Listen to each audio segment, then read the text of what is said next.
Hi Paul, here's a quick video of your clocks now the conversion's complete.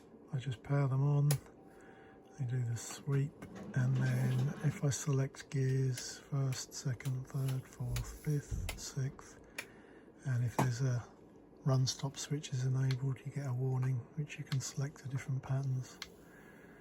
I will leave it on that one, and while you're in gear you can dim that to one of 5 different levels or full brilliance, and it remembers the setting when the ignition's turned off, so once you've set it, that's it, it's set.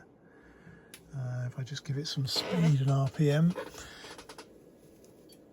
a bit of speed, and some revs,